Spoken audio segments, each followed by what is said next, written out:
and gather in Cathedral grounds. Shortly, I will ask Cabinet colleagues and members of the opposition and Deputy Cabinet members to introduce themselves. To begin, I'm Councillor Louise McKinley. I'm Deputy Leader of the Council and I'll be chairing the meeting today. I'll start to my right, Councillor Ball.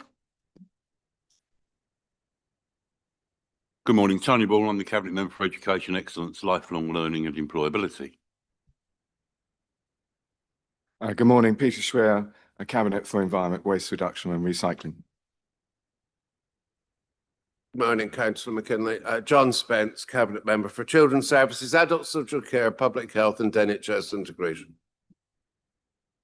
And we'll come across over here, Councillor. Good morning, Tom Cunningham, Cabinet Member for Highways, Infrastructure and Sustainable Transport.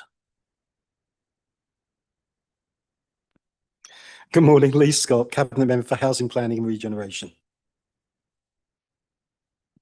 Morning, Nicole Wood, Chief Executive. Thank you. And at the front, and then we'll work out. Good morning, Councillor Mike McCrory, Leader of the Liberal Democrat Group.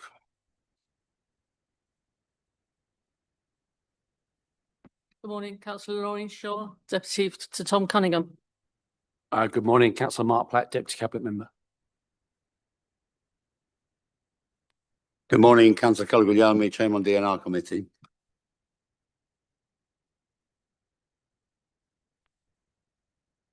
Councillor Susan Barker, Chairman of the Essex Pension Fund. Thank you. And the last couple, Councillor Goggin.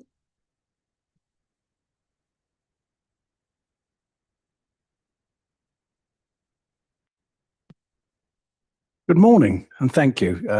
Councillor Alan Goggin, representing Brightlingsea Division, Chairman of Place Services and Economic Growth. Thank you. Good morning, Councillor Lynette Bowers-Flint, Deputy Cabinet Member for Children's Services. Lovely, thank you. And I understand we've got Councillor Ivan Henderson who's joining us via Zoom. Is he online? Yep, lovely, getting the thumbs up there, that's great. Okay, moving on to the business.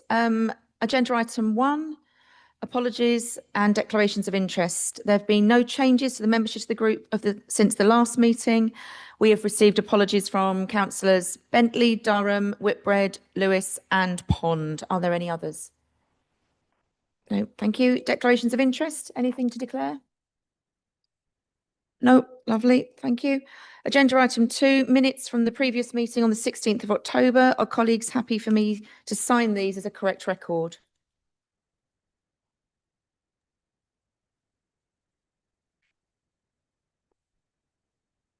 Thank you. Agenda item 3 is public speaking. We have not been notified of anybody today. 4 is the English National Concessionary Travel Scheme, the reimbursement payments. I'll hand over to Councillor Cunningham, who will introduce the item. Thank you very much, Madam Chairman. This Cabinet paper starts the process for deciding how much ECC will reimburse bus operators for carrying free bus pass users during the 26-27 financial year. Cabinet colleagues, this is the paper we bring to Cabinet every year at this time.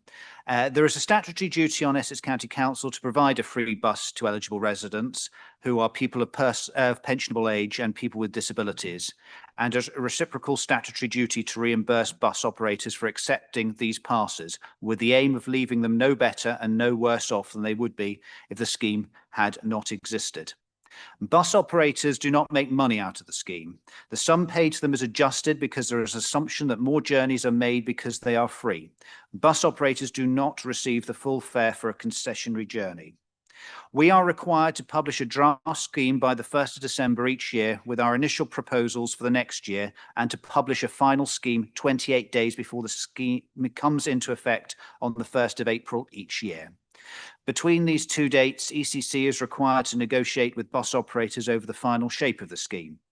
If the operators do not agree with the final offer, they can appeal to the Secretary of State for Transport, who can impose a settlement. This paper sets out the initial minimum offer based on the use of the Department for Transport's reimbursement calculator tool, but leaves open the option for a negotiated fixed pot agreement as per the current arrangements for 25-26. To this end, the paper authorises that ECC officers negotiate with bus operators over a final settlement. The Executive Director for Climate, Environment and Customer, in consultation with the Cabinet member and the Section 151 officer, to set formal negotiating parameters for the reimbursement arrangements, and the Cabinet member for Highways, Infrastructure and Sustainable Transport to approve the issue of a final scheme on or before the 1st of March 2026. The paper also currently agrees that for 26-27, ECC will keep the same discretionary scheme elements relating to the times of bus availability and companion passes as for 25-26.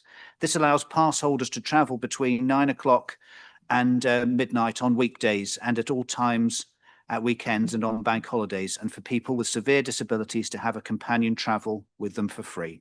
Thank you, Madam Chairman. Thank you, Councillor Cunningham. I've been advised that Councillor King is also on Zoom, and Councillor Henderson has his hand up. Is that correct? Yeah, lovely. I'll come to Councillor Henderson first. Thank you. And the report mentions about the numbers of users on the using the scheme, the discretionary travel scheme, is down compared to pre-COVID. I just wondered what assessment has been made on those numbers and where those lower levels of usage are around the county, what particular areas, and is there any association with possibly the reduction in bus services availability, just to see if we can improve those numbers. I thank Councillor Henderson for his point and his question, and it makes a very valid point. However, it's a strange paradox because actually usage of buses across the sector has increased in the last year. So it is a strange anomaly.